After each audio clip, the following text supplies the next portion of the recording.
Business is very much about negotiating. You will spend much of your time negotiating with your suppliers, contractors, employees, etc. But if you decide to go for a partnership, your most important negotiation is going to be with your future partner or partners. It will lay the foundation for the ultimate success or failure of your business. If you're convinced that you have found the right partner for your business, you may be tempted to go easy on negotiating with him or her. That would be a big mistake, because negotiation is necessary to make sure that he or she is the right person for you as a partner. In other words, this is the first big test of the viability of the partnership. Three key points why pre-partnership negotiation is so important. First, it's easier to negotiate before you actually go enter into a partnership, because if you fail to agree on any key points, you can always walk away without any cost to liability. Second, it's a good test of your compatibility as partners to see if you can actually work together going forward. And finally, it's critically important to get agreement upfront on the key points on which the success of your business depends. The focus of negotiation must be on the matters that are critical for the long-term success and sustainability of the partnership. That is, on maximizing the pie rather than on any upfront advantages of one partner over the other. This is one of the reasons why I advocate the equal participation principle, because at least it will remove the need for the partners to negotiate who gets what share of the pie, so that the parties could focus on the means of growing the pie rather than on dividing it.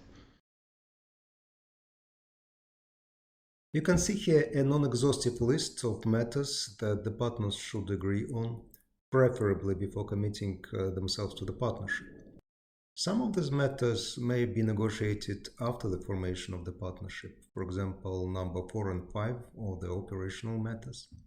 So if these or any other matters not included in the list are of critical importance to you, you should make clear to your prospective partner, preferably in writing, that there will be no partnership unless and until agreement is reached on all of them. This is important because, despite what I said earlier about the possibility of walking away without liability in case there is no agreement, under common law, that is the law of the countries such as the UK, the US, and some other English-speaking countries, a contract may be deemed to be formed implicitly, even if there is nothing in writing, with some exceptions. While negotiating, you may see certain warning signs, I call them red flags, that should put you on notice that something is probably wrong. First, if your prospective partner is reluctant to discuss and agree on certain issues that they consider to be critical for you, or if his or her position on them is too evasive and inarticulate, for example, he or she keeps telling you that they can always talk about this later. Second, if your prospective partner stubbornly insists on his or her position that you consider to be unreasonable and is unwilling to compromise, or if he or she is too overbearing and arrogant in his or her manner to negotiate. Third, if he or she seems too eager to gain an advantage over you in any matter by any means available, such as by using ultimatums, for example, telling you that if you don't agree with my position, I'm not gonna go for it. Fourth, if your prospective partner is unable to listen to and understand your concern that you are trying to convey to him or her. And finally, if you think or know that he or she lies to you or is being dishonest in any respect. Now we shall move to the basic rules and concepts of negotiation, starting from more general concepts and then moving on to apply them in the context of pre-partner negotiation. As general comment, I should mention that what I'm going to say is based partly on my own experience, but also largely on the written and spoken contributions by some leading experts in the art of negotiation, such as Barry Nelboff of Yale University, who I have already mentioned in my lecture on asymmetric partnerships as the author of the Pi theory of negotiation, and Herb Cohen, who spent his entire life as a professional negotiator both in business and the political, including international contexts.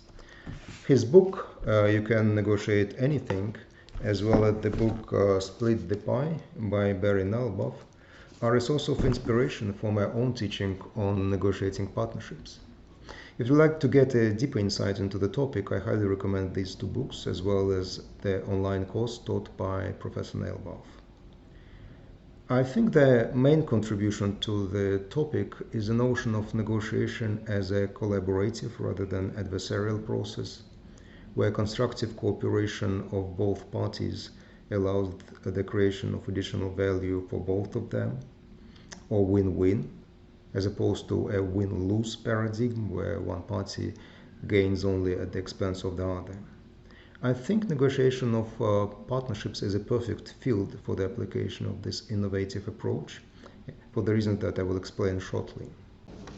We shall use specific examples to discuss the concepts of negotiation.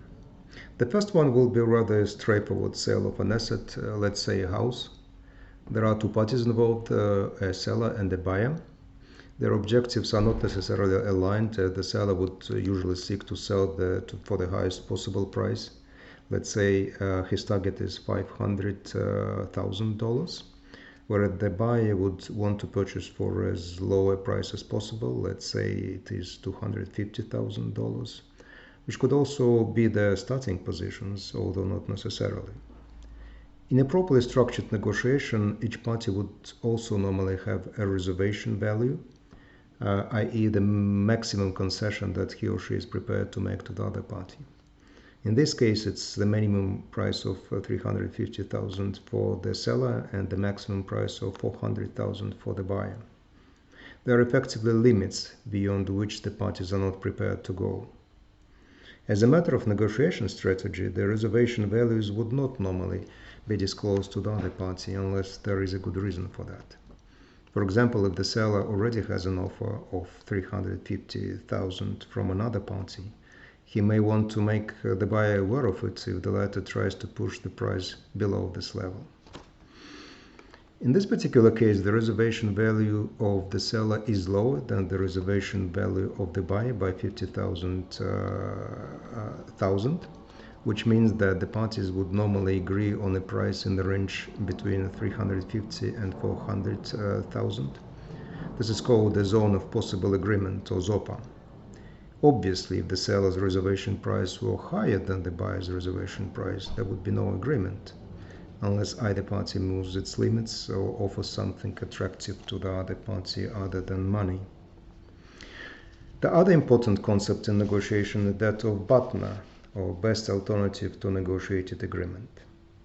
This is sort of fallback position for each party, what it will do if there is no agreement. For example, the seller may already have an offer from a third party that he can fall back on if he cannot agree on a better price with the buyer. Or he might decide not to sell at all, but for example rent his house or do nothing, hoping that market conditions will improve and he will be able to get a better deal if there is no time pressure.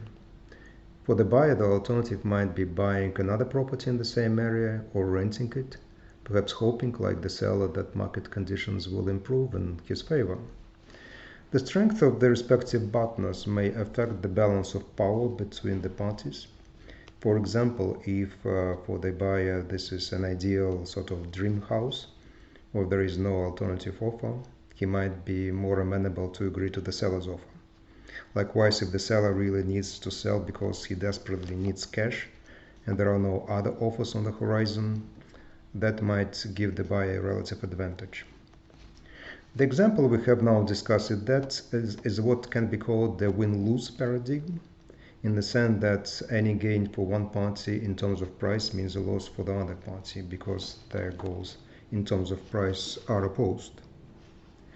Let us now consider another example where both parties share the same goal. This would be a win-win paradigm because both parties can achieve the desired outcome not at the expense of the other party. That should be the case of pre-partnership negotiations if the parties focus on how to make their business succeed, i.e. on growing the pie rather than on dividing it. The lines here are curved because it is not a linear equation like in the case of a sale. There may be many ways to get to the desired outcome, and each party may have their own ideas, so that the purpose of negotiation is to align them and come to a common denominator. So what you can see is that the ZOPA here is much larger than in the case of a sale of an asset. This is good news because there is much more room for agreement. But it may also mean that finding agreement may be more difficult because there are so many more options and variables, not just the price like in the case of sale. And the process is unlikely to be linear. But it may be more creative and productive if the parties conduct the process in the spirit of constructive collaboration. However, even in this case, there may be limitations. Each party may have their limits as to what can be acceptable to them. For example, exclusivity might be a critical requirement for one of the parties, and in case of failure to agree to it, they may prefer alternative options. It might be a partnership with another party, or it may be going solo, relying on third-party contractors for any resources that this party needs. Like in the case of sale or purchase of an asset, it's important for each party to determine its limit and corresponding badness before starting negotiation. This will make the process easier and more productive. We started with an example of a sale of an asset where the goals of the parties may be viewed as opposite or even mutually exclusive. For example, if the seller wants to sell the house for $500,000 and the buyer wants to buy it for $250,000, it doesn't look like both of them can achieve their goals, only one of them can. But this is in fact a deceptive impression because the actual goal of one is to sell and the goal of the other is to buy the same asset, and for this they need to reach agreement. So both of them want the transaction to go through on reasonable terms, and in this respect their goals are perfectly aligned or mutually complementary. So this must not necessarily be an adversarial process, it can be a collaborative one. In this respect, despite the appearances, there is no fundamental difference with the win-win paradigm of the partner negotiation that I referred to earlier. It's largely a matter of choice for the parties how they want to conduct negotiation, and I suggest that in a situation where no party has power over the other or their power positions are more or less balanced, so that their badness are comparable, the best approach to negotiation is collaborative, not adversarial. The definition of successful negotiation is the one where each party thinks that she obtained what she wanted and wasn't forced to obtain what she did not. That would normally be somewhere halfway between their respective reservation values. If this is the outcome, the parties would normally be ready to collaborate with each other in the future as the natural, if not intended, outcome of the negotiation. The difference with the partnership negotiation is that in the case of a sale of an asset as a one-off transaction, the parties may never have to deal with each other again. Indeed, they may never even see each other again if this is a competitive market. Whereas in the partnership negotiation, it's just the first act in what is supposed to be a long-term ongoing collaboration. So any one-sided advantage of one party over the other, even if accepted by the latter, may come back with a vengeance to poison the relationship between the partners. I have already emphasized in my previous lectures the importance of aligning each other's expectations and how misaligned expectations can doom the partnership to failure. I've cited a real example from my personal experience where this is exactly what happened. Obviously, you can only align your expectations if you spell them out to your partner or partners, and to do so you should first think to determine what they are for yourself. And this should include any matters that are relevant for the business and its sustainability in the broad sense and in the long term. That includes long-term strategy, your own role in it and that of your partner, but also certain other things that may not be directly related to the business but are still important. For example, your overall life objectives, including in terms of balance between business and personal life, family, etc. They're all important for the partners to understand about each other, but also about themselves. Certain of those matters may actually become part of the partners' formal commitments to each other and are the subject of negotiation, but some will not. If they are not, spelling them out does not guarantee that they will not change. We know that things change over time, don't we? C'est la vie. But it's still important to have to talk about them to see if your expectations are compatible at the starting point. Because if they are not, you may decide that the partnership is not worthwhile and simply walk away without wasting your time on negotiating other points. Again, it's easier to do so before you enter into the partnership than once you are locked in it. For this and other reasons, it's important to be open and honest about your expectations, not to lie or conceal anything that is important for you. If you cannot have an honest and frank conversation with your future partners, I don't really see how you can make your partnership successful.